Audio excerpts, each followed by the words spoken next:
Après un plan de relance quasiment inutile, une croissance toujours faible et une baisse de 40% de son prix en bourse, Pernod Ricard s'effondre. Est-ce qu'elle reste quand même une opportunité d'investissement pour votre portefeuille? On va comprendre ça tout de suite. Donc on voit déjà que depuis les plus hauts, on a quand même perdu, donc comme je vous l'ai dit, à peu près 40 à même 50% de notre valeur en bourse. Donc aujourd'hui, on se valorise à peu près à 21 fois les bénéfices. Donc j'ai déjà fait une vidéo sur Pernod Ricard. Si vous ne l'avez pas vue, je vous conseille d'aller la voir juste avant. Aujourd'hui, on va faire surtout un update sur le Q1, étant donné que j'ai écouté les conférences call, et donc je vais essayer de vous donner la version que moi j'ai compris, si oui ou non, Pernod Ricard est une opportunité à l'heure d'aujourd'hui. Je vous ai trouvé des petits articles qui vont un petit peu corroborer ce que je vais raconter, avec la banque chinoise ici, la banque centrale chinoise qui annonce avoir abaissé 2 taux d'intérêt de référence. Donc une décision destinée à poursuivre les efforts de relance de l'économie, donc avec pourtant une croissance extrêmement faible de 4,6%, donc la Chine qui se maintient à peu près à 5%, et donc on voit que le taux préférentiel passe de 3,33 à 3,10, et donc les taux hypothécaires passent de 3,85 à 3,60. Donc on nous dit que ces mesures sont le bienvenues, elles avaient été une grande part anticipée par les investisseurs et les analystes, donc ça de toute façon, ça nous intéresse pas parce qu'on n'est pas là pour faire du trading, on est là pour savoir si oui ou non, les entreprises chinoises vont pouvoir plus emprunter et continuer à faire stimuler l'économie. On voit que ça n'a pas l'air d'être forcément le cas aujourd'hui, avec pas mal de faillites d'entreprises en Chine. Et ensuite, on va regarder ici l'économie chinoise sur la voie du Japon depuis les années 90. Donc ça serait extrêmement grave. En tant qu'investisseur, vous l'avez vu, il y a eu une déflation en Chine dans les années 90. Je pense que vous l'avez tous étudié au lycée. Et donc ici, on le voit, population vieillissante, surendettement et bulle immobilière. L'empire du milieu souffre des mêmes maux que l'archipel il y a 35 ans. Mais l'État chinois contrôle des pans entiers de l'économie, ce qui n'était pas le cas au Japon. Effectivement, c'était un pays beaucoup plus libéral, qui avait un intérêt à laisser ses entreprises prospérer, comme Nintendo, comme Toyota, qui aujourd'hui sont des géants mondiaux. Et donc on le voit ici, un endettement élevé, une boom immobilière qui craque, une démographie vieillissante et une croissance qui faiblit, une déflation rampante et un mercantilisme qui exacerbe les tensions avec les États-Unis, et un modèle économique qui repose sur l'investissement plus que sur la consommation. On peut aller comparer les modèles américains basés sur la consommation, les modèles européens basés sur l'épargne. Qu'est-ce qui est le mieux? C'est à voir. Si vous êtes investisseur, vous avez un intérêt que la plupart de la population consomme. C'est le cas. Si tout le monde a une voiture, vous, en tant qu'investisseur sur Stellantis, vous êtes plutôt content. Et si personne ne consomme de voiture, bah vous gagnez rien. Donc évidemment, la consommation, c'est intéressant et c'est important. Maintenant, voilà, on va voir s'il y a des réelles reprises de croissance en Chine. On va voir s'il y a des réelles reprises de croissance en Chine. Toutefois, comme toutes les comparaisons, celle-ci a ses vertus et ses limites.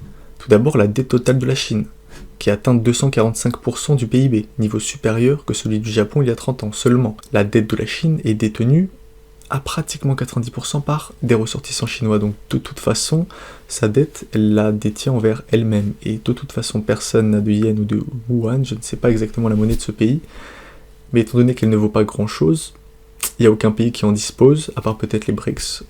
On n'est pas extrêmement renseigné sur ce sujet-là, mais ce qui est sûr, c'est que la Chine, à partir du moment où elle auto-détient sa dette, elle peut très bien effacer l'ardoise, et après on n'a plus de dette.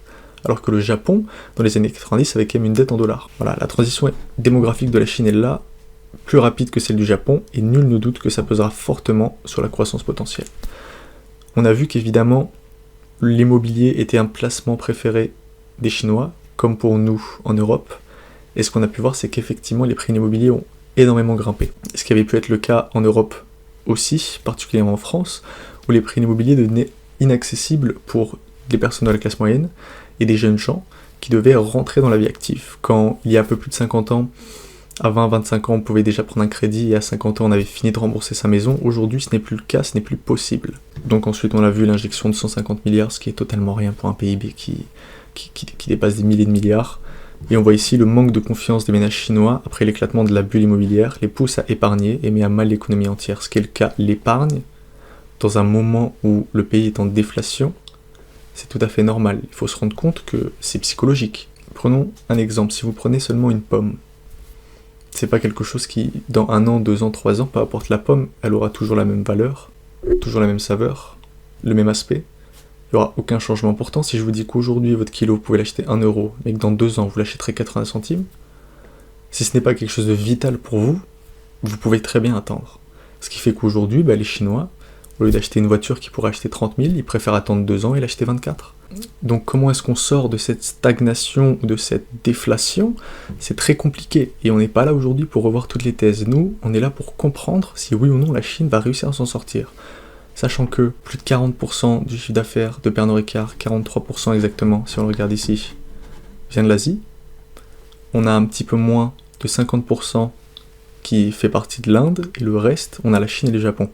Maintenant qu'on a vu ces deux articles, on va essayer de regarder ensemble, à cet endroit-là, une baisse de 3% en organique, une baisse de 7% en reporté, étant donné la baisse des prix à certains endroits, comme je vais pouvoir le mentionner, et surtout, un effet monnaie, un effet FX qui est tout le temps là pour toutes les entreprises, mais nous, ce qui nous intéresse quand même, c'est l'organique. Le free cash flow a été divisé par 3, ce qui est quand même énorme. On voit ici l'augmentation, donc par semestre, on voit qu'ici, on a quand même une stagnation au niveau de l'Asie, pourtant une très très grosse baisse. Donc on le voit ici, moins 26% en Chine sur le trimestre, c'est quand même assez grave, avec une potentielle décision d'augmenter les tarifs, sans répercussion sur le consommateur de manière temporaire, à cause de droits de douane qui ont été imposés le 11 octobre. Donc on avait vu qu'effectivement sur des vidéos, si vous les avez déjà vues sur donc, Pernod Ricard ou sur Rémy Cointreau, vous savez qu'il y avait eu des droits de douane qui avaient été imposés, ou en tout cas qui devaient être imposés, et étant donné les droits de douane que nous avions imposés sur les véhicules électriques. Maintenant, la Chine a accepté de faire cet impôt, ce qui est assez grave pour nous. Maintenant, on va quand même essayer de regarder les points positifs de Pernod Ricard. Donc par rapport à ce que je vous ai montré ici, on a une croissance à 2 chiffres au niveau de l'Inde, surtout sur le whisky, avec une position de leader sur le marché. On le voit que c'est grâce à ce whisky-là, Jameson, qui est donc le plus gros whisky vendu en Inde. On n'a pas d'informations ni sur les volumes, on n'a pas d'informations à peu près sur le pourcentage, mais j'ai réussi à trouver donc ici, un petit peu plus bas, donc dans une question que posait un analyste, l'Inde représentera 50% de l'Asie d'ici 2025, à la fin de l'année, avec donc un pourcentage de 21% au global. Ce qui est assez bon, sachant que l'Asie c'est un pays qui continue d'avoir une croissance démographique, donc c'est assez bon de s'implanter directement, de rester leader sur ce marché, et d'essayer de voir s'il n'y a pas de concurrents régionaux qui peuvent nous faire du tort, et si c'est le cas, les racheter pour ne plus avoir de problème et être toujours leader sur notre marché. On voit qu'il y a du capex qui reste toujours élevé, sachant qu'on a un free cash flow qui diminue.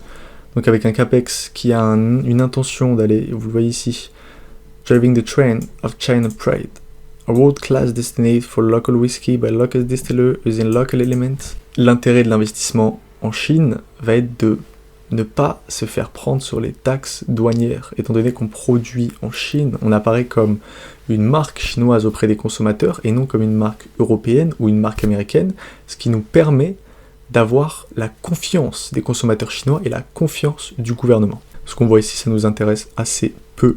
C'est surtout continuer la création de cette distillerie, donc c'est toujours des choses qu'on avait déjà vues. Ensuite, on a quelque chose d'un petit peu plus important ici. Le nombre de brands acquis, on en a 24, et on en avait 13 qu'on disposait déjà, et on voit que on a surtout acquis du premium et du super premium, et on disposait de standards. On voit que le standard a tendance à diminuer vers une premiumisation qu'on nous avait déjà parlé il y a un peu plus de 6 mois et un peu plus d'1 an, et donc on voit qu'effectivement quand on regarde les chiffres, c'est réel, en tout cas chez Pernod Ricard.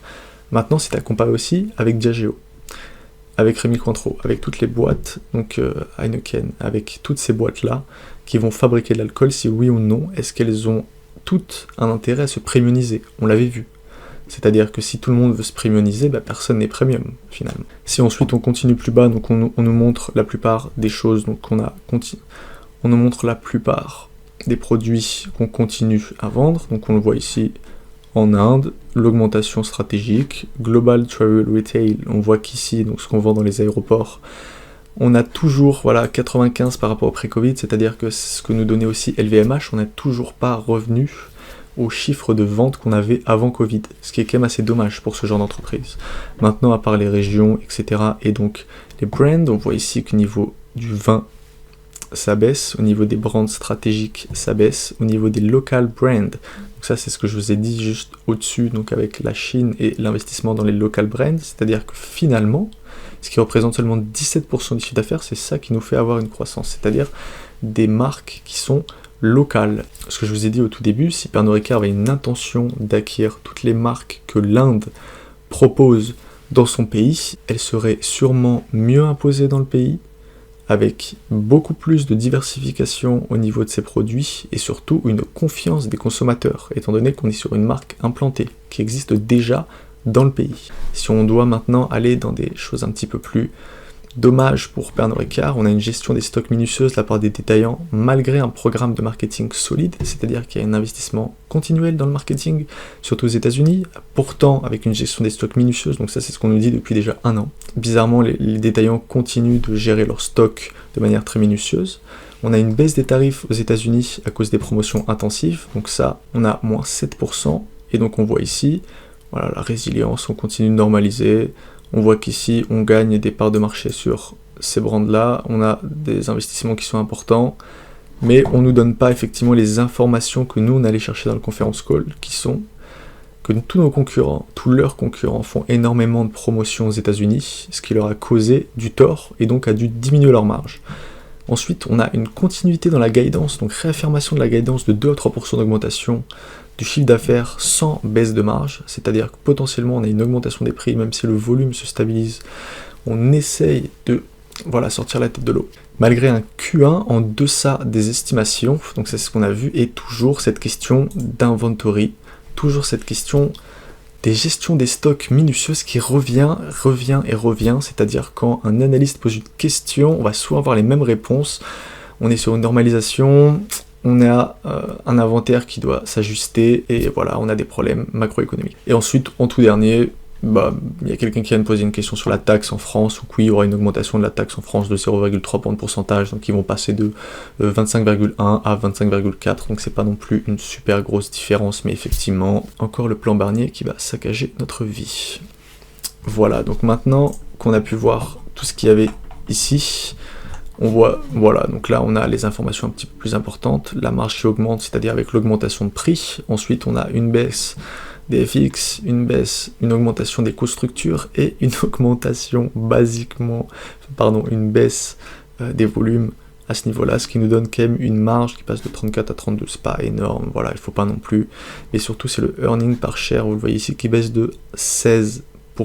Le net profit qui baisse de 12%, et ici, donc le free cash flow, vous le voyez, les profits, l'amortisation, donc ici on a la capacité d'autofinancement, donc qui baisse de 10%, d'accord, on regarde notre capital expenditure qui est plus important, le working capital, donc ça de toute façon, c'est quelque chose auquel on ne peut pas échapper, hein. On a de l'inventaire, on a quelque chose de physique, donc évidemment, on a un working capital, et le capital expenditure qui est 2 fois plus important, étant donné qu'on va essayer de contrer tout ce que la Chine a mis en place pour pouvoir aller investir localement. Donc on a un operating cash flow de 800 millions, et ensuite on paye nos taxes à cet endroit-là.